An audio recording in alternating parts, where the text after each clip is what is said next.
dear friends, distinguished guests, dear speakers, we welcome you to the Home for Cooperation and this international symposium exploring the role of social relationships for human and societal development. Speakers from various parts of Europe and across the divide will be giving us their perspectives today, hoping to be a remarkable symposium. Thank you, guys. In case you don't know who I am. Okay. This plurality of perspectives, we hope, will facilitate a productive, multi-perspectival discussion and underline the importance of such a home, the Home for Cooperation, as an intellectual bridge between groups, communities, and cultures. We thank the sponsors of our symposium, the Swiss Agency for Development and Cooperation, and particularly Mr. Roland Vidonk, Program Manager of the agency, who is with us today. Thank you so much.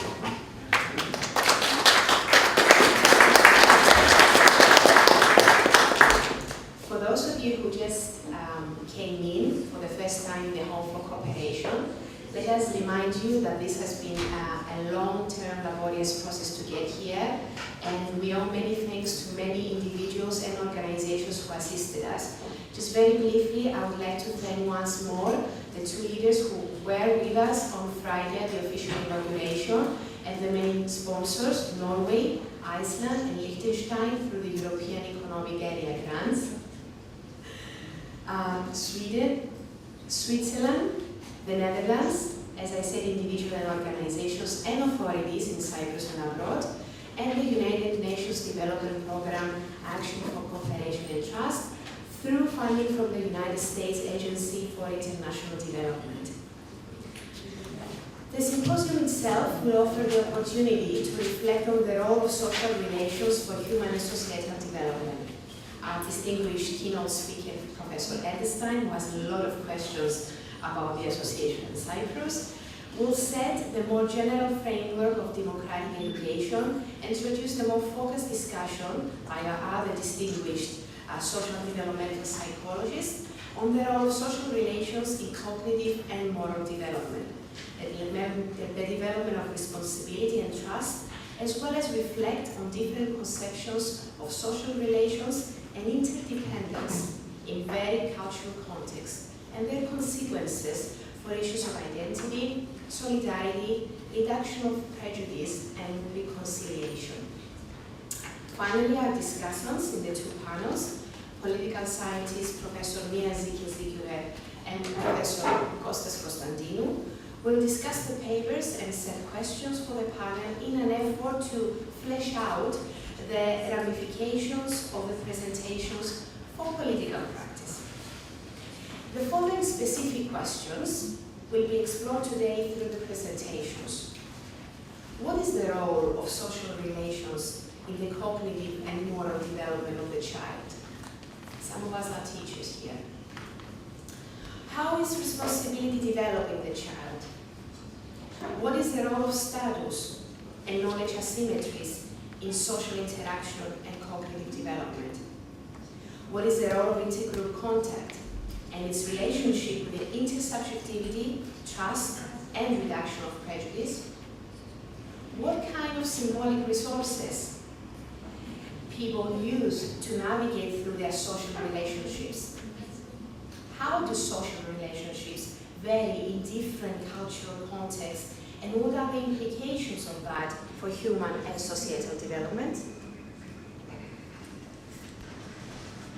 That's just a very brief introduction and some questions, food for thought. Let me now introduce our keynote speaker, Professor Wolfgang Edelstein. Some words. Dr. Wolfgang Edelstein grew up in Iceland and studied in Paris and Heidelberg, where he obtained his PhD. He's Emeritus Director of the Max-Planck-Institut for Human Development and Education in Berlin, and he's a professor at the Free University of Berlin. His research is in the interface of development and socialization in the areas of cognition and socio-moral development. He was scientific advisor to the Ministry of Education in Ireland from 1966 to 1984 and has published numerous books and papers in scientific journals in developmental psychology, sociology, and education. It has been argued that no single person has had greater influence on educational development in Iceland in the latter part of the 20th century. Dr. Edelstein had more or less single-handedly changed the way that Icelandic teachers think about teaching and learning, and modernized education in Iceland as inspirational leading of educational reform. We are certain that he, will share some of his wisdom with us today, helping us with our ongoing efforts in Cyprus across the divide for our own educational reforms. The title of the speech is Education for Democracy, Cooperation, Participation, and Civil Engagement in the Classroom. Professor?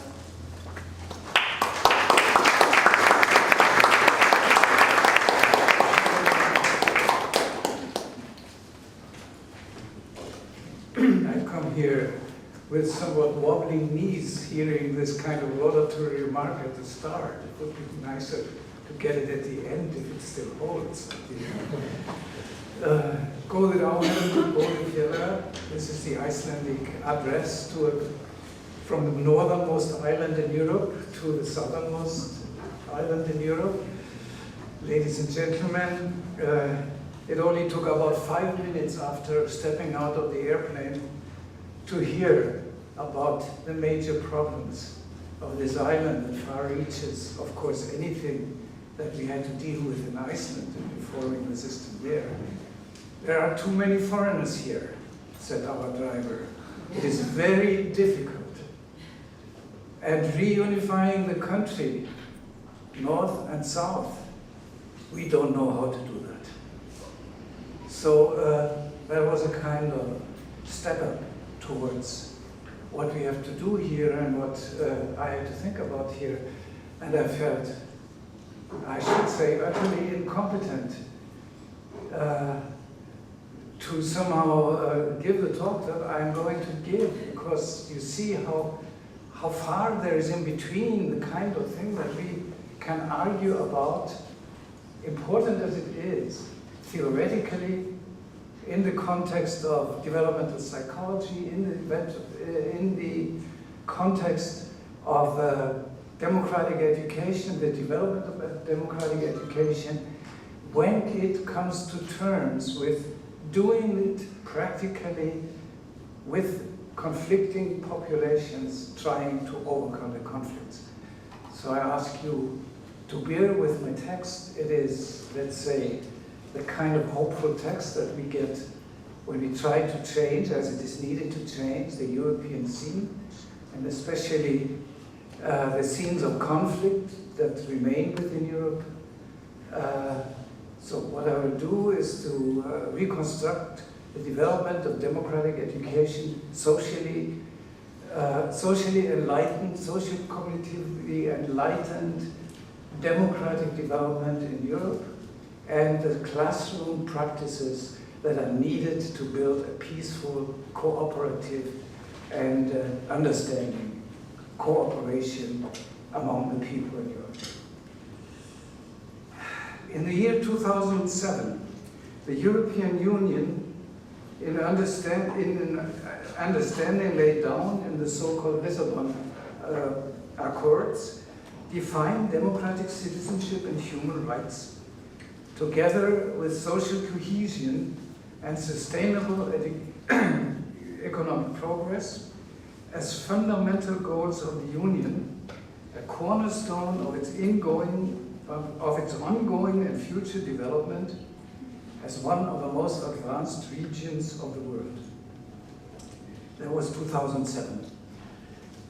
10 years later, 10 years earlier, in 1997, the Council of Europe, the agency of political and cultural cooperation of more than 40 nations in Europe, launched a program designed to support and evolve democratic citizenship education in schools across Europe, starting with the study of everyday projects and schools.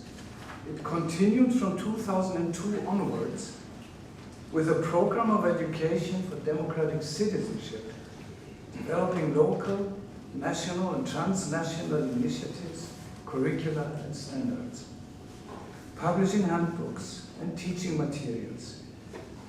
The program reached a new level of intensity with its European Year of Citizenship through Education in the year 2005. In the wake of this programmatic high point, a new phase of the program was launched under the heading Learning and Living Democracy for All. A Center for Democratic Education, the Wergeland Center, was established in Oslo, so that's why Scandinavian countries, Iceland, Norway, Sweden, Finland, I think, are involved in this particular meeting here. The Wergeland Center is something to memorize, might help in the future. That's a Center for Democratic Education that was established in Oslo with support of the Norwegian government to organize and coordinate European action in the field of democracy education and school-based action for democratic development. In May 2005, the heads of states and governments in Europe agreed upon action, according to the so-called Warsaw Program, to implement the following 3 lines of action. First, education policy development and implementation for democratic citizenship and social inclusion all over Europe. Second, democratic governance of educational institutions, which is a high goal, which means transform the institutions that are mostly very authoritarian in their structure into democratically run institutions, each school. And third, new roles and competencies of teachers and other educational staff in a common program enterprise of education for democratic citizenship and human rights education. That's the Charter of Human Rights of Education, Citizenship and Human Rights Education, which holds power, so to say, of definition of what should be done in Europe in all European systems. Oh yes, thank you. In all European systems of education, in common cooperation and collective. Finally, in 2010, the Standing Conference of Ministers of Education at the top of the Council of Europe debated and decided on the main goals and objectives of the education and development, the democratic education development and human rights education programs for the coming years, strengthening policy development of policy implementation with special focus on social cohesion, social inclusion, and respect for human rights, with special attention to democratic governance of educational institutions, first and foremost the schools. Calling for a special effort to disseminate knowledge and best practice and to foster research in the field, to establish a satisfactory knowledge base, and finally, and most importantly, to develop sustainable frameworks and mechanisms that make education for democratic citizenship and human rights education part of everyday practice and process at all levels of society. On May 11, 2010, just a year ago, the Committee of Ministers adopted a Council of Europe Charter on Education for Democratic Citizenship and Human Rights Education that sums up the history of the endeavor and provides a serious and substantive set of definitions, objectives and principles, as well as detailed policy measures aptly summed up by section 13 of the Charter under the heading Skills for Promoting Social Cohesion, Valuing Diversity, and Handling Differences and Conflict. That's our problem. To convey the spirit of the Charter, I read this paragraph 13 in full to you. In all areas of education, it says, member states should promote educational approaches and teaching methods which aim at living together in a democratic and multicultural society and enabling learners to acquire the knowledge and skills to promote cohesion, value diversity, not support it, value it, and equality. Appreciate differences, not bear with differences, appreciate differences, particularly between different faith and ethnic groups, and settle disagreements and conflicts in a non-violent manner with respect to each other's rights, as well as to combat all forms of discrimination and violence, especially bullying and harassment. It's a big agenda. We have traveled a far distance from the prevailing forms of political instruction and traditional citizenship education, the mostly frontal, whole class information and dissemination and memory-directed acquisition of bits of information about formal procedures and the institutional setup of government in a more or less marginal slot of timetables in the middle classrooms, usually between ages 12 and 16.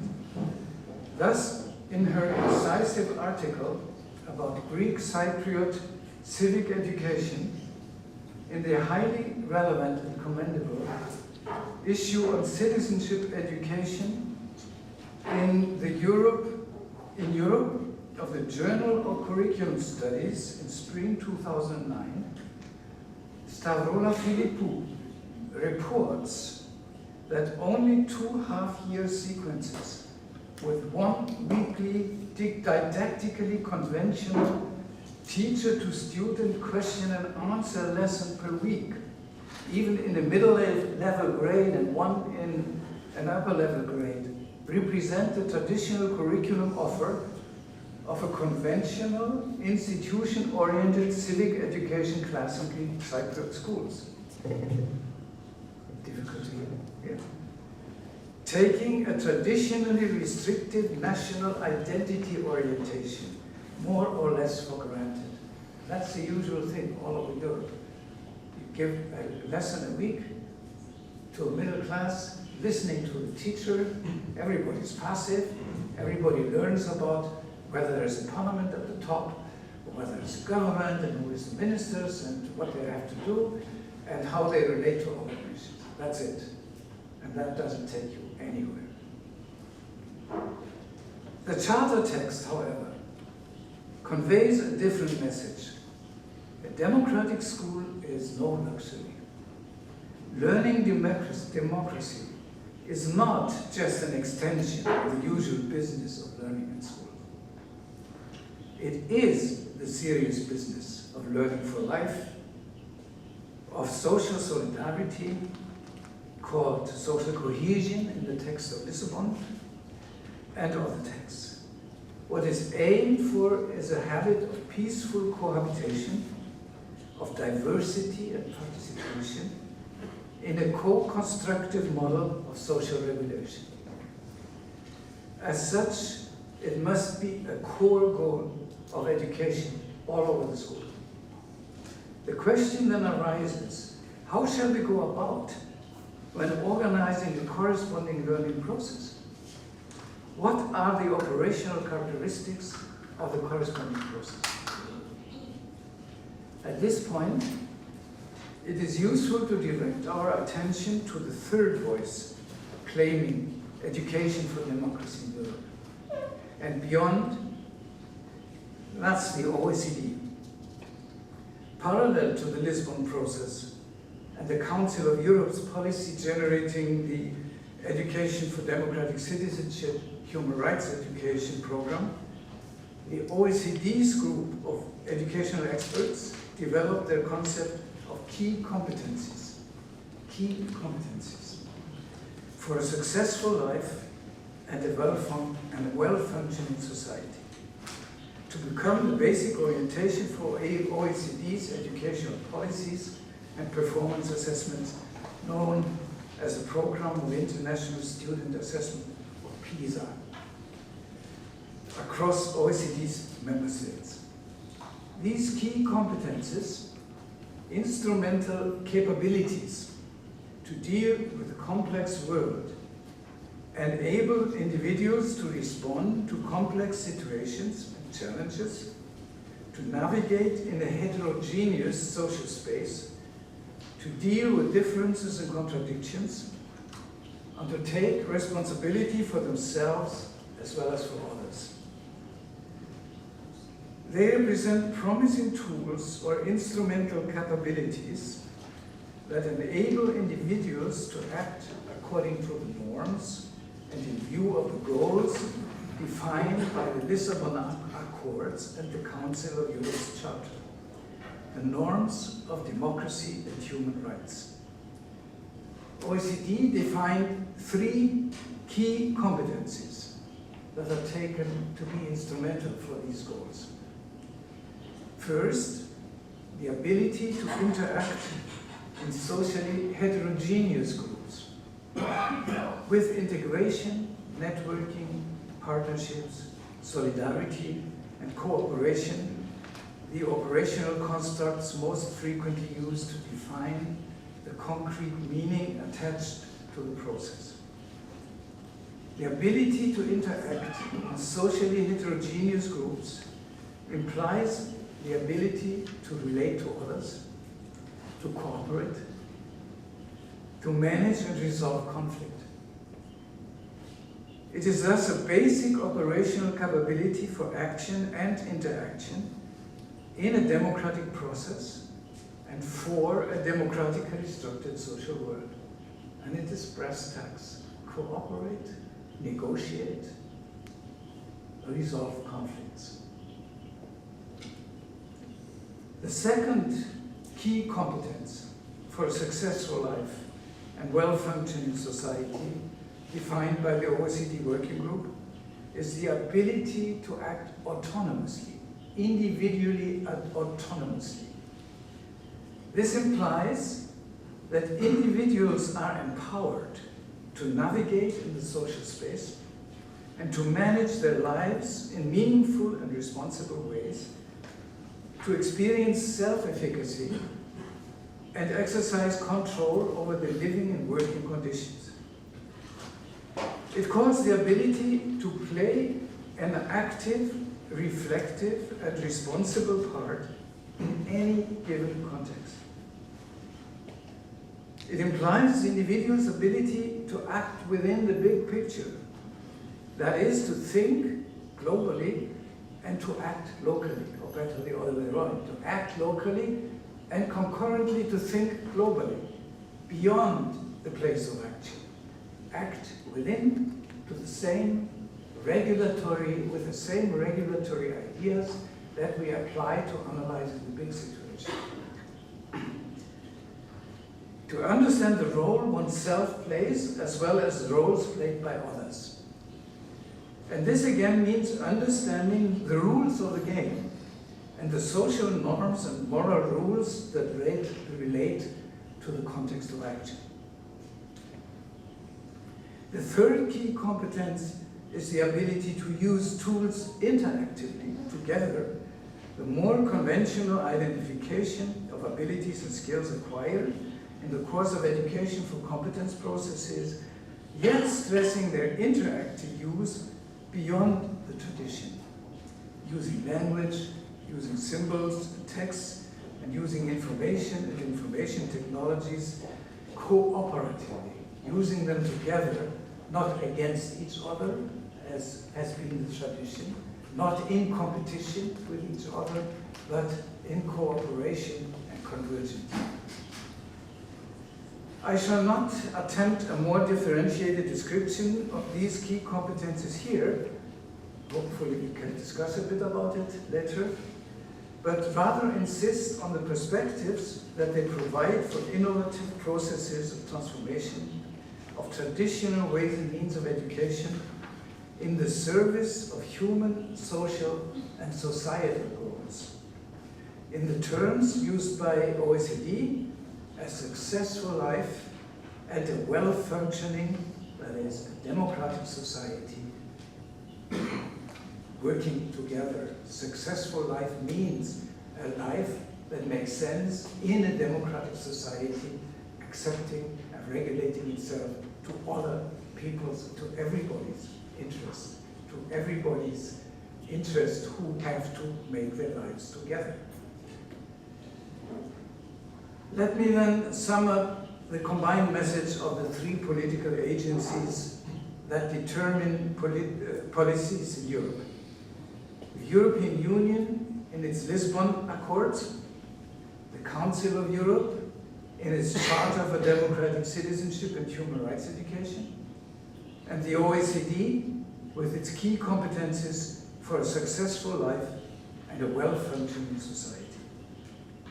The overall message is a call for a psychologically grounded and socially validated competence orientation towards achieving the goal of democracy, both in schools and in social life, in line with children's rights, and as defined by the United Nations Covenant, a claim consistent with OECD's explicit dedication to the normative principles of human rights as a guide to the community's political commitment. Children's rights, therefore, must shape the opportunity structures that determine children's lives in schools. Schools run by the principles of human rights for children are still a rarity, perhaps in Cyprus no less than in other European countries. Children's rights accordingly call for democratic empowerment of children to participate in and influence the institution in which they spend the time that is their lifetime, and that largely determines the future courses of their lives. Schools, therefore, are called upon to provide the cognitive, social, and moral resources required to develop in the young generation the democratic habits and competencies that serve to build and to maintain a democratic system of governance. And as part of these resources, they are called upon to design the kind of life world that is conducive to the democratic empowerment of the children who attend the schools in the present.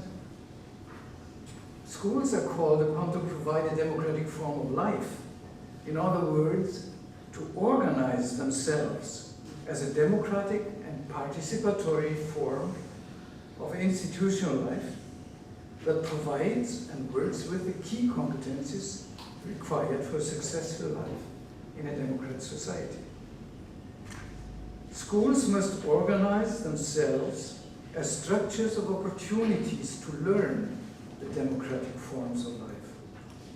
The question therefore must be, how can schools organize the learning processes that are required to construct the competencies that we need to conduct successful lives in a well-functioning democratic society? In fact, learning democracy is not a single task with a well-defined outcome. Rather, learning democracy consists of a variety of different yet interconnected tasks.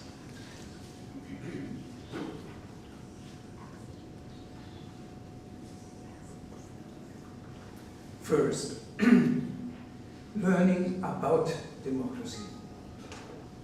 In order to become a knowing and conscious democratic actor in future situations of social and political choice and decisions. That's how Rawls described the development of democratic orientations in the future population. The second is learning, this was learning about democracy. How does it function? How is it constructed? How is it constituted? The second orientation is learning through democracy. In order to become a knowing and conscious democratic actor in future situations of social and political choice and decisions. Now, that was the first one, as I said, learning about democracy. Learning through democracy by the experience of participation in a democratic school community, and thus through experience, to acquire sustainable democratic habits. That is the line of thought that Dewey wrote about in the beginning of the 20th century as the idea of pragmatic orientation, pragmatic learning towards fulfilling a democratic function in one's own life. And third, learning for democracy, including the construction and ongoing development of democratic forms of life based on cooperation and participation in local, national, and transnational contexts. So we are learning about democracy, which is most related to the kind of knowledge proposed in present-day schools, although it doesn't go as far as Rawls wants it. It is learning through democratic experiences by implementing those experiences and giving kids, giving children and young people the experience of democratic action in concordance with Dewey's notion of pragmatic education. And third, learning for democracy, for being able to handle the issues of democracy as an adult. These processes refer to practices which are rooted in dispositions, skills, and convictions that people must acquire. These dispositions, skills, and convictions are grounded in social competencies that require educational cultivation from early on, from kindergarten onwards. Without these social competencies, there will be no perspective taking, there will be no participation, there will be no cooperation, no responsibility for others. Skills of social action that are the prerequisites of democracy, as Yates and Eunice have described it. In a variety of ways, these skills, practices, and learning processes are experientially linked to learning communities that are embedded in a participatory school culture. It's a very important word, participatory school culture, which is all-inclusive, which includes every child as an actor. Piaget, already in 1934, described these processes in his disquisition on self-government in schools, and he did it very competently and in very modern terms. There, in a scaffolding environment, as Vygotsky would call it, under responsive conditions, and I use Habermas's term for this purpose, responsive conditions, children will encounter the existential and social experience that, according to John Dewey, grounds a democratic form of life. First of all, this existential experience is the recognition and appreciation experienced by the children and adolescents in participation processes. This idea of I am an actor that other people take into account. I am not nobody. I am not only an obedient actor and agent ordered around by teachers. I am appreciated and recognized as a participating actor who has his own thing to give to the running of the school. The second is self-efficacy, a term from Bandura in 1994, follows logically and psychologically from the experience of being accepted, recognized, and appreciated. If I am recognized, I will act. I will be able to act. I will have a feeling that makes me act. There's a relation between appreciation and ability to act. Finally, responsibility for tasks as well as for persons follows from shared social action towards a common goal.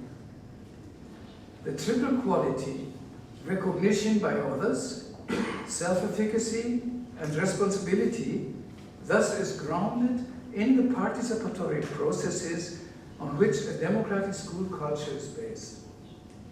Yet none of these capabilities, as Amartya Sen calls this competence unfolding in social action and interaction, none of these capabilities will develop unless the school community provides concrete organizational arrangements for the activation of democratic citizenship practices and the social competencies that an activating school environment will typically both rely and bring about, such as taking the perspective of the other, engaging in discursive practices, Piaget's term, and in order to achieve this goal, schools must work, turning, and that is important, formal membership in an institution into active and motivated participation